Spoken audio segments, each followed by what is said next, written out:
Sangre Marian, nabalitaan ko kung anong nangyari sa iyong kapatid. Bagay lang kay Joshua ang ginawa ni Ina sa kanya dahil hindi siya ang karapat-dapat sa brilyante ng apoy dahil hindi pa niya natutunan ang lahat ng mga responsibilidad.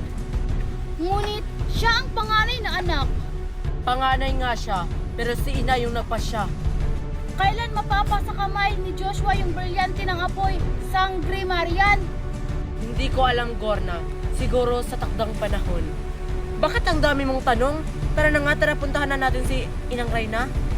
Sige po, Sangre Marian.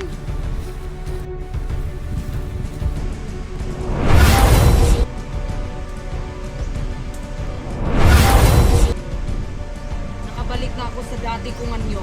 Kailangan ko makapasok sa Encantadia.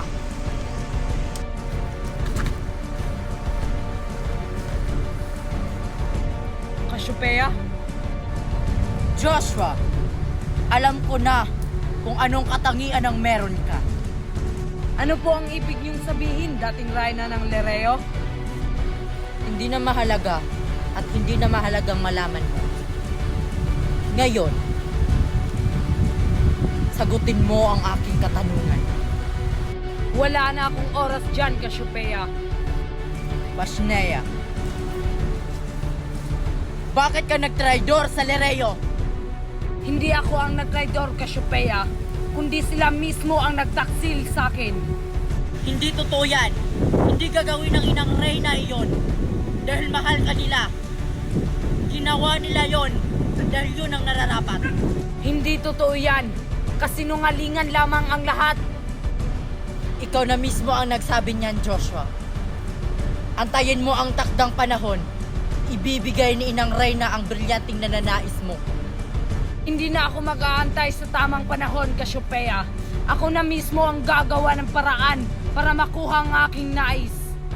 O sige, pagbibigyan kita sa gusto mo.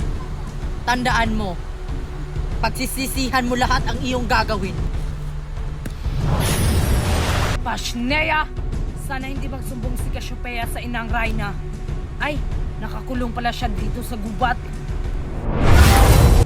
Sana magampanan ni Marian ang kanyang bagong tungkulin bilang isang reyna. Sana maging okay ang lahat. Sana babalik na ang aking panganay na anak na si Joshua.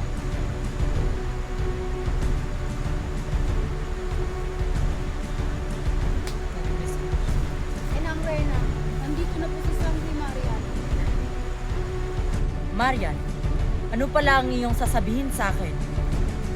Ina, may nakasalubong ako kanina. Kawangis ni Cassiopeia. Saan? Sa likod ng palasyo, Ina. Ano? Paano nakapunta dito si Cassiopeia sa ating palasyo? Ngunit nakakulong siya sa gubat. Na nga ang pinagtataka ko. Sino kaya yung nilalang na yun, Ina?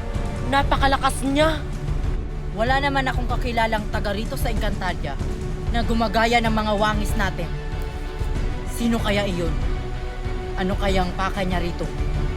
Kaya, Ina, magdagdag pa tayo ng mga kawal upang maging ligtas tayo dito sa Releo. Sige, anak. Gorna, inuutusan kita. Pumunta ka kaagad ngayon sa Adamia upang maghanap ng maraming kawal. Sige po, mahal na Reyna. Masusunod po.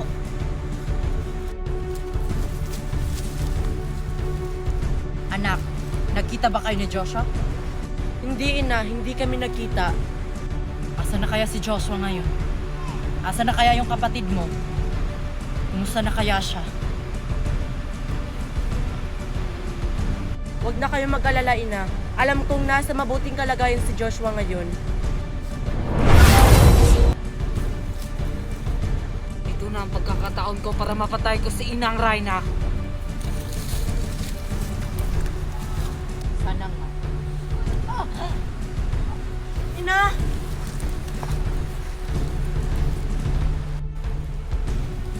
Ina? Sino yun?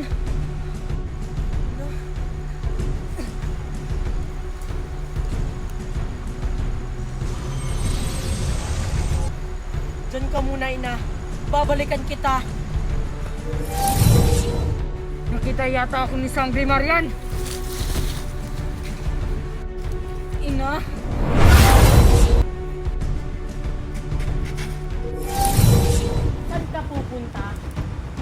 ginawa mo sa aking ina.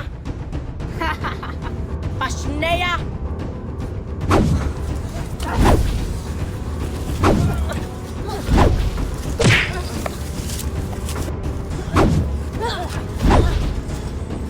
Akala ko malakas yung sangre na yan. Sobrang hina pala.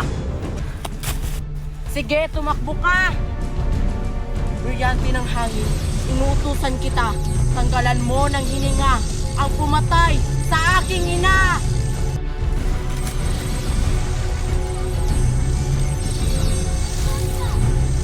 Buti nga sa kanya. Kailangan ko nang bumalik sa palasyo.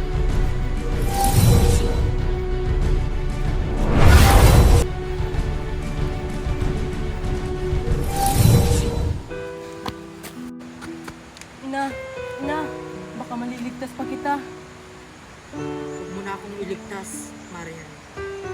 Hanggang dito na lang ako. Ina, wag mo akong iiwan. Hanggang dito na lang ako, anak.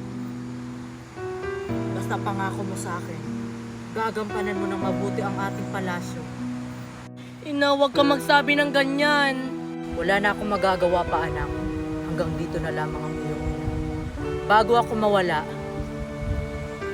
kailangan ibigay mo to sa iyong kapatid na si Joshua.